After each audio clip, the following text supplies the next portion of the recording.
brīvo laiku ar visādām nerātībām pavadīja, un jau dažu labu reizi bija mēģinājuši uz kādu acu mirkli izskaptu ēles laukā, pamanīja, ka vārtu sargs iesnaudies.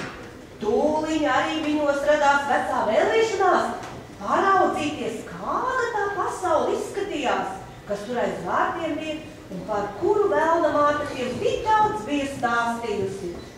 Viņi tādēļ pieskrēja pie vārtiem, un tā kā pie atslēgas nevarēja sasniegt, tad viens uzkāpa uz otra pleciem un atslēdza tādā kārtā vārtus vaļā. Visus spēkus saņemdam velniņu lēnām tos drusciņu pavēra un izspraucās laukā.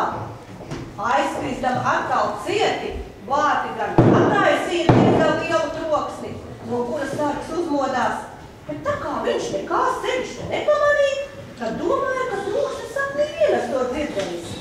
Bet pa garo tumšo alu, kur savieno ellē pasauli, abi vēlniņi devās uz priekšu, ko tik viņu veiklās kājas nesa un nemitējās skriet arī tad vēl, kad tie jau no alas bija ārā, un dieva jaukā saule viņu tikai ar tumsu un elles uguni aprakušās acis apšildināja. Pēdīgi viņa nokačuši pakrita ēnainā pakalnē, palika tur guļām un atpūtās. Pat tam viņu acis aprada gaismu un tie sāk skatīties apkārt un apbrīnot pasaules košumu.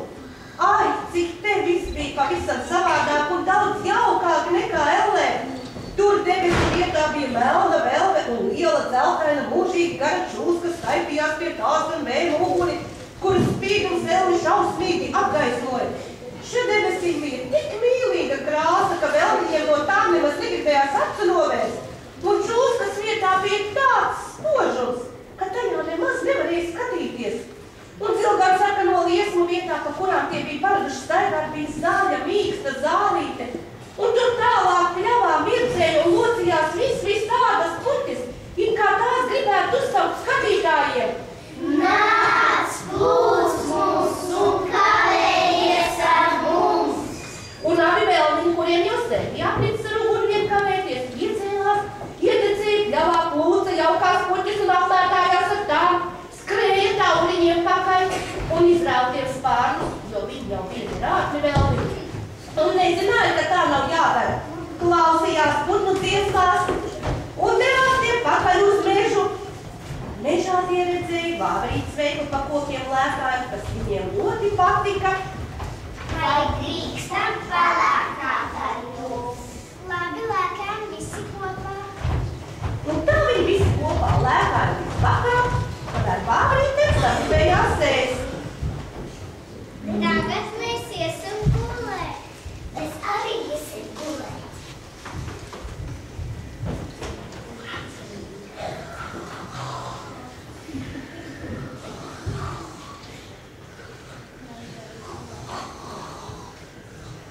Ui, cik augsts. Man arī ir augsts. Iesim pavarē papasīt kažokus.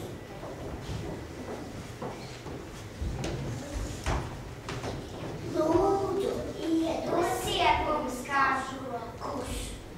Mēs esam pieradušas gulēt savos kažokos. Mēs jums nevaram iedot. Nu, vēlniņiem nekas cits neatlika kāds tāt mežu. Tie gāja un skrēja un beidzot atdūrās kādā zemnieku mājās. Tā kā šeit jau visi sen bija nogājuši pie dieva, tad vēlniņas jau šeit netraucēt, varēja izmeklēt siltāko guļas vietu. Ties krāsnī būs vissiltāk. Viņi runāja un devās uz Rīgu, jo muļķīši nezināja, ka zemnieki ir krāsas mēdz kurināt tikai rudenī un ziemā.